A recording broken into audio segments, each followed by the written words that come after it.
গৌসুল আজম মেজবান সারা পৃথিবীর অনেক আউলিয়ার সামনে আজে বাজে কথা বলতেছে, সেই জ্ঞান তোমাদের কাছে নাই। আগে জ্ঞান অর্জন করো, ভালো করে কোরআন সুন্নাহর জ্ঞান অর্জন করো, তারপর বুঝবা। যদি হয় কেনে এটাই মনে কেনে।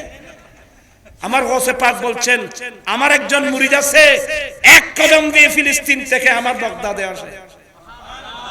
কয় কদম? আলা হয় কেনে কেনে কইলে। আচ্ছা, কোরআন শরীফ হচ্ছে না ভাই? সাবা শহর ফিলিস্তিন থেকে 2 মাসের দূরত্ব। সুলাইমান আলাইহিস সালামের উম্মতের ওয়ালি আসফ ইবনে বরখিয়া, সুলাইমান আলাইহিস সালাম বলেন মিটিং ডাকছে, এ আমার মন্ত্রী, আলেম, উলামা, জিন, ইনসান, আমি জানতে পারলাম ফিলিস্তিন থেকে, সাবা শহর থেকে বিলকিস রানী আমি সুলাইমানের দরবারে আসতেছে, কিন্তু সাবা শহরের মধ্যে তার একটা সিংহাসন আছে, তোমাদের মধ্যে কেউ এটা এনে দিতে পারবা? যেতে লাগবে কয় মাস? এই নে মরা কত বলবে ভাই, আজ কেন তুললেন? যেতে লাগবে 2 মাস, আসতে লাগবে। বলছে যে তোমাদের মধ্যে কেউ আসো, সাবা শহর থেকে বিলকিস রানীর সিংহাসনটা এনে দিতে পারবা? আল্লাহর কোরআন বলেন, ক্বালাত ইফরিতুম মিনাল জিন, একজন জিন ইফরিত খবিস জিন বলল, হুজুর আমি নিয়ে আসতে পারবো। হ্যাঁ, তুমি নিয়ে আসতে পারবে? বলে আমি নিয়ে আসতে পারবো। কতক্ষণ? ক্বাবলা আন তাকুমা মিন মাকামিক, হুজুর আপনি যে মিটিং ডাকছেন, মিটিং শেষ হওয়ার আগে আগে আমি সাবা শহর থেকে বিলকিস রানীর সিংহাসন আপনার দরবারে এনে দেব। কে বলছে? জিন। কতক্ষণ? মিটিং শেষ হওয়ার। এবার আল্লাহ কি বললেন? ক্বালাল্লাযী ইনদাহু ইলমুম মিনাল কিতাব আনা আতিকা বিহি ক্বাবলা আইয়ারতাদ্দা ইলাইকা তারফুকা। আল্লাহ বলেন তখন একজন মানুষ, জিন শেষ, একজন মানুষ যার কাছে কিতাবের ইলম ছিল, যার কাছে কিতাবের ইলম ছিল। কোন কিতাব? এটা কোরআন শরীফ না, এটা হলো ইনজিল কিতাব, জবুর কিতাব, দাউদ আলাইহিস সালামের জবুর কিতাব।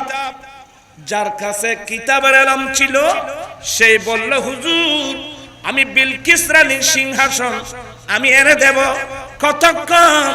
বলে হুজুর চোখের ফলক মারার আগে আগে। এগুলো আমি কাহিনী বলতেছি, আমি কোরআন বলতেছি বাবা। চোখের ফলক, আর জন্য চোখের ফলক মারার আগে আগে আমি বিলকিস রানীর সিংহাসন আপনার দরবারে এনে দেব।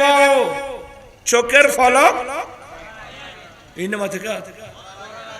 যেতে লাগবে ক মাস, আসতে লাগবে 2 মাস, বিরাট সিংহাসন উঠাতে লাগবে কয় মাস। কিন্তু বলেন হুজুর আমি চোখের ফলক মারার আগে আগে নিয়ে আসবো। জিনাল দিবে হলে মানুষের দেহে ক্ষমতা করতো না, আবার মানুষের কাছে ক্ষমতা করতে গে। উনি হচ্ছেন সুলাইমান আলাইহিস সালামের খালতো ভাই, উম্মতের ওলি এবং আলেম এবং ওলি আসফ ইবনে বরখিয়া। চোখের ফলক। এবার বলেন তো চোখের ফলক মারার আগে আগে বর্তমান আধুনিক যুগ, বর্তমান কম্পিউটারও পারবে না। এই যে পারমাণবিক বোমা বলো, যত উন্নত মানের শক্তি প্রযুক্তি ব্যবহার করো, চোখের ফলক মারার আগে আরেক বিদ্যুতেরও তো একটা গতিবেগ আছে। কথা বলতে না কেন? যেতে লাগবে 2 মাস, আসতে লাগবে 2 মাস। এত বড় সিংহাসন সুলাইমান আলাইহিস সালামের দরবারে এনে দিবে। সময় কত? চোখের ফলক। তাহলে দুনিয়ার প্রযুক্তি, এই প্রযুক্তির সামনে সিলিন্ডার। আল্লাহর ওলির প্রযুক্তি, নবীর নবুয়তের প্রযুক্তি, আউলিয়া ইকরামের ফেরায়তের প্রযুক্তি। তা আনবে বলছে না এনেও দিয়েছে? এই মানুষের একবারে মাথা দিয়ে আনবে বলছে না এনে দিয়েছে? এনে দিয়েছে। এখানে অনেক লম্বা আলোচনা। এবার বলুন তো কেন আইননি? আবার আবার আবার বলি কেন কি কেন আইননি? কইনে ফন্দি আল্লাহ তোরা তো আবু ফন্দি এনে দিতে। এবার বলুন যে গৌসে পাকের সিনায় 30 পারা কোরআনে পাকের এলাম, গৌসে বান্দারের সিনায় 30 পারা কোরআনে পাকের এলাম, এদের ক্ষমতা কত বড়! আমরা নিজে অর্জন করতে পারি নাই, আরেকজনের সমালোচনা করি।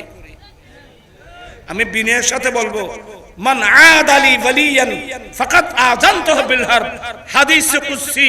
আল্লাহ বলেন যে ব্যক্তি আমার ওলির সাথে শত্রুতা আমি রাখবে, আমি তার বিরুদ্ধে যুদ্ধ ডিক্লেয়ার করি। আপনারা ব্যবসা করবেন নবীর সুন্নাত মোতাবেক, সুদ কিন্তু হারাম। কেমন হারাম?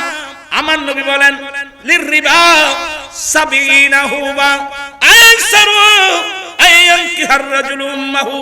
উম্মার সুদের 70টি গুনাহ।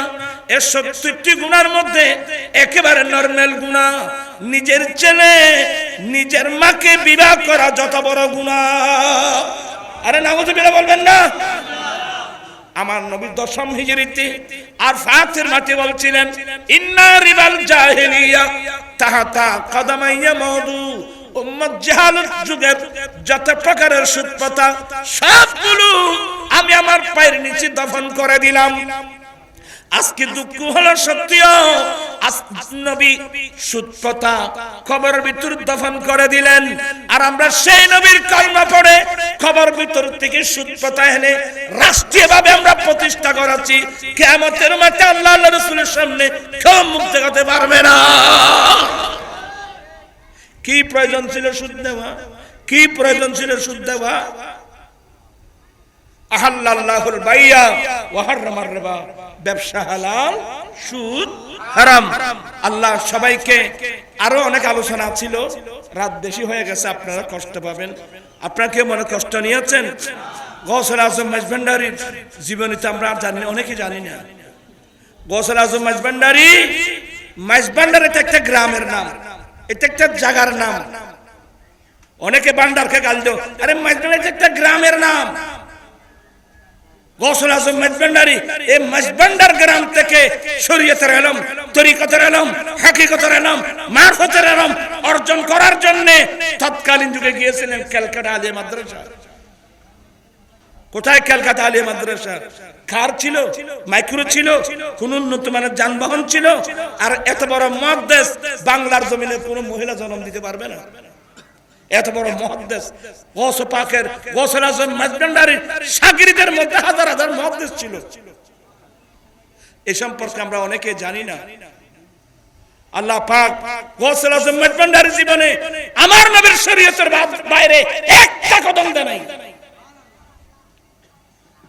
আল্লাহ আমাদেরকে সেই হযরতে কিরামের দামান ধরে সেই পথের পথিক হয়ে আমরা যেন সিরাতে মুস্তাকিম দিয়ে যেন আমরা চলতে পারি। আল্লাহ সবাইকে সেই তৌফিক দান